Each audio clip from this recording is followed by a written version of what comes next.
this is what happens when you go to Tractor Supply on Valentine's Day.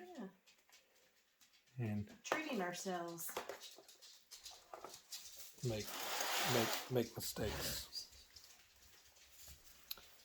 But we've got a bunch of seeds. This is actually everything pretty much we have. So we've laid it all out here in this nice array. Most of our stuff, though, is in these boxes here for seeds. So we've got flowers and the... Flowers and herbs and then all the vegetables. And then there's a whole box of vegetables.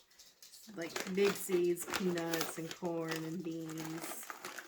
They're all in here. So we are addicted to seed buying, and when I mean we, I mean Amy. So, yeah, once she gets started... You enabled me with all of this. We spent more yesterday than I did on all of those seeds combined. I mean, yeah, I'm not denying I'm not enabling you, but it's your problem, not mine. All right, well, I'll be eating my problem later. Yeah, no, it's good. It's a good problem to have. So, we are working on onions today. We're about 10 weeks out from our last frost, so we want to get our onion seeds working. When we went yesterday, the Tractor Supply, we picked up these guys. There's 80 sets in each of these, and basically what these are started onion seeds. And then they took them out, and now they're dormant, so they're partially started onions. We had good luck with them last year. Because onions are a biennial, that means that on their second year, they tend to go to seed quicker, and they also tend to not last as long. So there's people say that this really isn't truly the best way to do it, but honestly, we had good luck with them last year. And for 80 sets for $3, it's really cheap. So we're not putting all our eggs in one basket, either this way or seed-wise, but we just figured we'd put that out there. It's good to have. Yep. So we've already got those. And then we're going to get our seeds started. So these are actually onion seeds from last year. And onion seeds aren't supposed to be viable that long. The germination rate goes down drastically each year. So I'm trying to just get these all used up. So I'm going to get these going in this seed cell tray. I picked this up from Home Depot. I think it was like $6. And then I just added in some seed starting potting mix, and I pre-wet it. It's much easier to pre-wet the soil before you put it in your seed starting trays. It's basically impossible to get it hydrated once it's already in the tray. So go ahead and put it in a bin, mix it up as you're going. You want it to be, I'm going to put it back in here. You want it to be wet, but when you squeeze it, you really don't want like a big gush of water coming out. That looks wetter than it is because it's kind of sitting here in this puddle, but yeah. Huh. A little sticky. That's the goal. Kind of holds together, but isn't just soup, basically. So we're going to put these seeds in here. With these, because the germination rate may be a little bit lower, and also just because of the type of seed they are being onions, I'm going to multi-sow each of these. I'll probably put like 3 or 4 seeds in each cell. And then this came with a humidity dome, that plastic. We'll show you at the end. And then a completely solid 10-20 tray that these 72 cell trays will go in. So we'll get to work on that. Cool. So quickly to talk about some of this other stuff that you see here, where we went wild, we just decided that we wanted to buy a bunch of different trees and grapevines, a bunch of different vined fruit. So we got a couple of these. We got actually a Nanking cherry. So we've got some wild cherry trees out there, but we wanted to try to grow another tree. Our bush probably is about the size of it. We got some strawberries. We got some different kinds of grapes. And then some hardy kiwis and a couple of fig trees, which I'm really excited about because I do love fig trees. Figs. I don't really care so much about the trees. I care about the figs.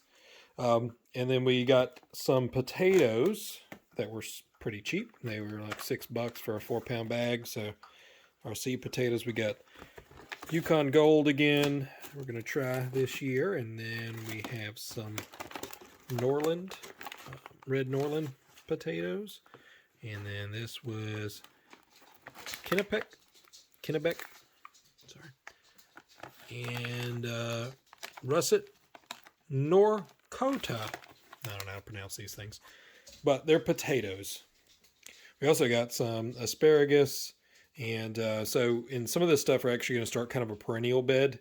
And even into an orchard concept for us. We really didn't do any of that last year, but we're talking about getting some fruit trees this year, and actually intentionally planting some. We've got some fruit trees that already exist, but definitely trying to have a little bit more variety of things and something that's a little bit more long-term, perennial. All right, so I just got the Walla Walla onions started. And these seed packets, honestly, they go a really long way. This was a pack that was already open from last year, and it just seeded all of these. So with that 36 cells, You can't even see. and yeah, they're just little tiny black dots. So they're all through there. Cool. And just to kind of show you the way I'm planting them, I don't like to put holes, especially tiny seeds like this that really need to be sown close to the surface. So I'm intentionally left a little bit of room in each of these, and then I'm just going to go back in and add a little bit of soil at the end. Yeah, so that is much easier Walla to do Walla. that. We'll see how far this Walla goes. Walla. Tegan's in here helping us too. Call it helping. She's sitting there watching us, supervising. She learned very quickly earlier that soil dropped from the kitchen table was not treats. What? You can't eat the dirt? Here's the sweet white Spanish onions. I just figured to show you these seeds.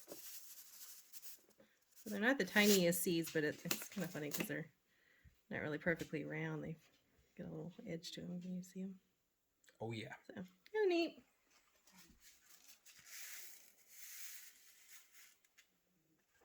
We're just gonna plant all of these into these 36 cells and see what comes up. And so how early are you supposed to plant these or start them indoors? So it says about 10 weeks. I've seen where other people have said they have more success with starting them even earlier than that, but we didn't do that. So we're right at 10 weeks yesterday, I think. Cool. So we'll let these go. And I think we'll plant them out maybe 2 to 3 weeks before the last frost, depending on what the weather's looking like. Both these and the sets, we'll put them in at the same time. So that's for us beginning of April, right? Yeah, pretty much. Maybe a week into April. So, I grew onions from seeds for the first time last year, and we had good success. We grew onions, but some things that I'm going to do differently this year, starting from seed, that I did last year, had some problems with.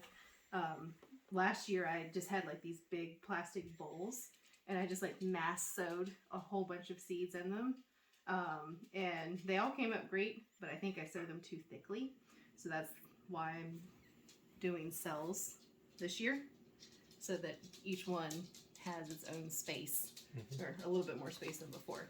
And then also last year I noticed that when they germinated,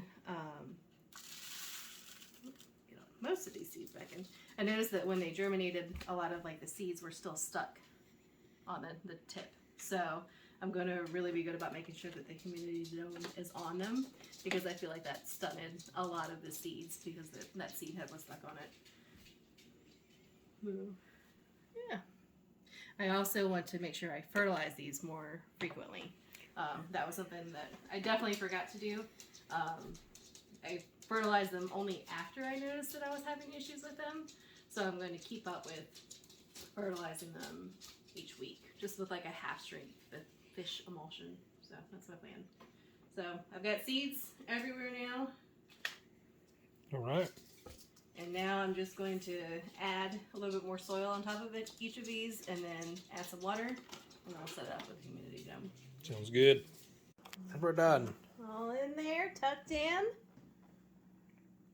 First seeds of the year. Always Yay. onions. Hundreds of seeds. Hundreds. We So, still have more in here if we need them. So now we're just going to let them be in here. Most onions take a week to 2 weeks to germinate or for you to start being able to see the plant pop up.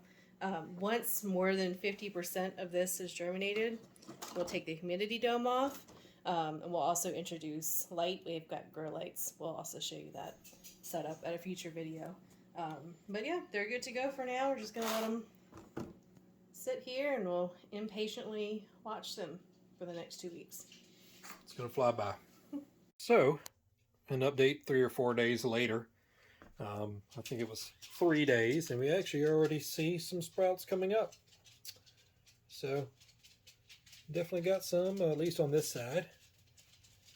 Some more in there. It looks like that side's got a couple of them in there. Hard to see, but we're already getting sprouting, so perfect.